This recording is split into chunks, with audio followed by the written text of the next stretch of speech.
बिस्मिल्लाहिर्रहमानिर्रहीम। मैं हूं नईम महबूब डीएम उर्दू पे और मेरे साथ एक बार फिर मौजूद हैं आसिम रज़ा और आज हम ब्लैक एंड वाइट की एपिसोड नंबर 3 को इशू करेंगे। और आसिम रज़ा वेलकम जनाब। आसिम, आज पब्लिक अकाउंट्स कमेटी में जो स्टेट लाइफ के हवाले से जो गैर कानूनी खराजात, चौथे पाँचवें नंबर पे आने वाली कंपनियों को गैर कानूनी तौर पर कॉन्ट्रैक्ट अलाउ करना, फिर पब्लिक अकाउंट्स कमेटी ने तकरीबन 1 साल कबल उनको इन कमेटियों को ब्लैक लिस्ट करने का कहा और ताहाल वो जो कंपनियां हैं वो ब्लैक लिस्ट ना की जा सकें, जिस पे स्टेट लाइफ के चेयरमैन ने भी और सेक्रेटरी कॉमर्स ने भी वजाहत देने की कोशिश की, लेकिन चेयरमैन जो हैं पब्लिक अकाउंट कमेटी के नूर आलम साहब, उन्होंने उसको मुस्तरद भी कर दिया और बड़े सख्त ऑर्डर जारी किए। वो क्या ऑर्डर से और आप क्या देखते हैं कि स्टेट लाइफ में क्या हो रहा है? बिस्मिल्लाहिर्रहमानिर्रहीम। नईम साहब, ये बहुत अहम सब्जेक्ट है क्योंकि लोगों का जो जमा पूंजी है वो स्टेट लाइफ में अपनी इंश्योरेंस की मद में, अपने बच्चों के हेल्थ इंश्योरेंस की, जान की इंश्योरेंस के हवाले से, लाइफ इंश्योरेंस के हवाले से, सेविंग्स के हवाले से जो पैसा जमा कराते हैं। सबसे पहले तो मैं आऊँगा एक सब्जेक्ट उसमें जो बड़ा हाईलाइट हुआ वो एक खातून के 2 लाख रुपए की इंश्योरेंस जिसको उसको रिकवर करना था, रिडीम करना था, जो 9 साल उसको ख्वार किया गया, उसके ऊपर बड़े सख्त एक्शन लिया गया और उसके चेयरमैन से पूछा भी गया। पार्लियामेंटेरियन मुशाहिद हुसैन साहब ने बड़ा इस पे अहम नुक्ता एहतजाज भी किया और इस मामले को बड़ा सीरियसली टेकअप भी किया और चेयरमैन पब्लिक अकाउंट्स कमेटी के सामने। और अप्रिशिएट करता हूँ मैं मुशाहिद हुसैन साहब के किरदार को कि उन्होंने एक आम शहरी के हकूक़ के तहफ़्फ़ुज़ की बात की। इसमें अगर मैं सबसे पहले ये बताते चलूँ कि नाजरीन को कि स्टेट लाइफ के बहुत सारे केसेस ऐसे हैं, बल्कि सैकड़ों हज़ारों केसेस हैं कि जो मैच्योर होने के बाद उनको लोगों के पैसे रिटर्न करने में लालो-लियत का मुजाहरा किया जाता है और उसके बाद उनके लिए बाकायदा एक ओम्बुड्समैन बिठाया गया है उस चीज़ को सेटल करने के लिए, उनके केसेस को सुनने के लिए, केसेस की हेयरिंग के लिए। तो ये एक बहुत बड़ा अलमिया है कि लोगों का ही पैसा है और उनको वापस करते हुए इस तरह के काम किए जाते हैं।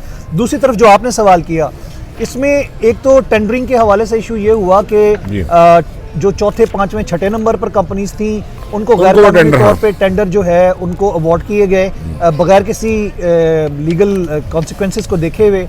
उसके बाद रूल्स की खिलाफ वर्जी है ना, उसको देखा जाए तो। अच्छा आसिम, उसके बाद वो टेंडर के अंदर ओवर राइटिंग और कटिंग की गई। अच्छा आसिम, जिसको क्राइम समझ के एफआईए को फौरी तौर पे अहकाम दिया गया कि उसको अरेस्ट किया जाए। आसिम, एक और दिलचस्प बात आज आपने पब्लिक अकाउंट कमेटी में सुनी होकर, मैंने भी सुनी है और मेरे लिए बड़ी हैरानकुन बात है, जिसमें डीजी पेपरा ये बता रहे थे कि जी अगर पेपरा रूल्स के कवानीन की खिलाफ वर्जी करते हुए कोई टेंडर दे दिया जाए तो उसके बाद पेपरा रूल्स में कोई ऐसा कानून नहीं है कि जिसपे कोई सजा किसी को तजवीज़ की जा सके। ये कितनी हैरान बात है। ये तो कोर्ट्स और ये इतना बड़ा फ्लैग क्या आपने फोरम्स होते हैं वही इसके ऊपर कानून साजी कर सकते हैं, पार्लियामेंट कर सकती है, या फिर क्या आप नहीं समझते कि पार्लियामेंट को इस पे कानून साजी करनी चाहिए? जी बिल्कुल। अगर उसकी वायलेशन होती है, खिलाफ कानून, एक टेंडर अरबों रुपए के आप को खजाने को नुकसान पहुंचाते हैं। एफआईए को एंगेज किया ना, एक तो उसमें ओवरराइटिंग की गई, जो टेंडरिंग की गई उसके ऊपर क्राइम कमिट किया गया, जो रेलेवेंट ऑफिसर था उसने उसके ऊपर बाकायदा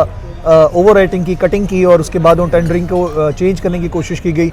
और साथ साथ अगर बात की जाती है कि ये पाकिस्तान में टेंडर कल्चर है, पेपरा ऑर्डिनेंस को देखते हुए, पेपरा लॉज को देखते हुए, तो हमारे पास तो एक क्लियर कट पोजीशन मौजूद होती है, लेकिन उसके बावजूद हमने ये देखा है कि पाकिस्तान में लोगों को ऑब्लाइज करने के लिए इसकी वायलेशन की जा रही होती है। तो जिसका एक टेस्ट केस था जो नूर आलम साहब की आज पब्लिक अकाउंट कमेटी में उसके ऊपर बात की गई और एफआईए को डायरेक्शन भी दी गई कि ऐसे अफसरान के खिलाफ 15 दिन के अंदर अंदर कार्रवाई करके बल्कि उनको अरेस्ट किया जाए और इस केस के हवाले से उनको रिपोर्ट से आगाह भी किया जाए। अच्छा, दूसरी एक और इसमें जो चीज़ आती है कि जो री इन्वेस्ट किया जा रहा है, री इंश्योर्ड किया जा रहा है पैसा जो किया जा रहा है प्रॉपर्टीज में की परचेजिंग में, उसके ऊपर भी कुछ तहफ़्फ़ुज़ात थे।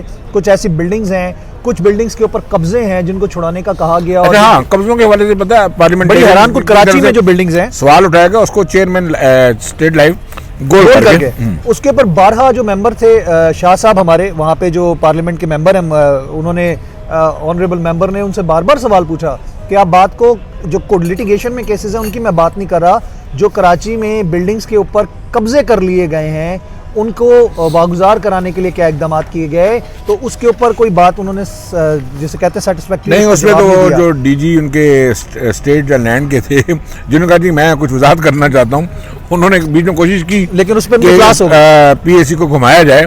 हाँ। लेकिन उन पे ना सिर्फ उनकी क्लास होगी बल्कि मामले को आप देखें तो उन्होंने घुमा ही दिया और इसके साथ जो पोस्टें ना होने के बावजूद 41 इजाफी लोगों को उन्होंने भर्ती कर लिया। वो उसको पेश की जा रही थी कि जो हमने नीचे से ऊपर कर दिया और जो ऊपर वाले कैडर के लोग थे वो क्योंकि रिटायर हो रहे थे, हमें नई भर्तियां नहीं करनी पड़ेंगी और हम जो नीचे के लोग थे उनको प्रमोट करके ऊपर ले गए हैं, जिसकी वजह से नीचे जो हमारे पास वैकेंसीज थी उसको उस टीयर को हमने खत्म कर दिया और हमने शायद हुकूमत का पैसा बचा लिया। आसिम, क्या आप नहीं समझते कि ये इदारे किसी कानून के तहत चलने या ये किसी कानून के बगैर चलने, जिसका जो दिल चाहता है वो कर बैठता है? शुतरे बेमहार हैं, जिसका जो दिल चाहता है वही बात है जी। एक नाम नेहाद बोर्ड होता है, उससे अप्रूवल ली जाती है, उस बोर्ड में अपने 4-5 बंदे होते हैं। लेकिन इसमें एक बात बड़ी क्लियर है आसिम कि बोर्ड भी किसी कानून और ज़ाब्ते का पाबंद है। उसने रूल्स के तहत ही सारे फैसले करने बोर्ड ने, वो बात की उन्होंने, वो कवानीन से बालातर होकर फैसले नहीं कर सकते। अच्छा, इसके अलावा हम बात करते हैं ना, देखें जब आवाम का पैसा हो और उसके पर इस तरह की मनमानी और मनोवन अपने मर्जी के चीज़ों के फैसले करवाए जाएं, बोर्ड के थ्रू करवाएं या किसी के फ़र्द वाहिद के थ्रू करवाए जाएं, अक्सर तो फ़र्द वाहिद की ख्वाहिश होती है जो बोर्ड मेंबरान उसके साथ मिले हुए होते हैं और वो बेनिफिशरी होते हैं तो वो उनको फैसला दे देते हैं। तो जिसका नूर आलम साहब ने बड़ी सख्ती से इसके ऊपर उन्होंने अपना नूर आलम साहब का तो आज का इस पे भी बड़ा स्ट्रिक्टली एक्शन और बोर्ड की क्या अथॉरिटी है, डायरेक्शन थी और हाँ, और एफआई को कहा कि इस पे ना सिर्फ कार्रवाई की जाए बल्कि उन्होंने आपको इंक्वायरी रिपोर्ट जो की है वो उन्होंने मिनिस्ट्री ऑफ कॉमर्स से मांग ली कि वो इसको फौरी तौर पे सबमिट करें ताकि पीएससी तमाम पार्लियामेंटेरियंस को जो पीएससी कमेटी के मेंबरान हैं उनको तकसीम किया जाए। हर बात का जवाब में जो बहाने थे इंश्योरेंस कंपनी के जो स्टेट लाइफ के थे एमडी और वो जो बाकी उनके कार थे चेयरमैन थे वो साथ ही कहते थे हम आपको प्रेजेंटेशन दे देंगे। तो जिसका जवाब दिया गया कि जो पावर पॉइंट की आपकी बड़ी डेकोरेटेड प्रेजेंटेशंस होती हैं वो हमने नहीं देखनी, उसको मुस्तरद कर दिया। उसको मुस्तरद कर दिया गया। उन्होंने कहा जी हमें हकाइक बताया जाए, जो हकाइक हम आपसे पूछ रहे हैं उनको बयान किया जाए। बहुत बहुत शुक्रिया आसिम, फिर बात करेंगे, टाइम हमारा मुकम्मल हो चुका है। फिर मिलेंगे जी नए प्रोग्राम के साथ, नई किस्त के साथ। इजाज़त दीजिए नई महबूब को और आसिम रज़ा को। अल्लाह हाफिज़।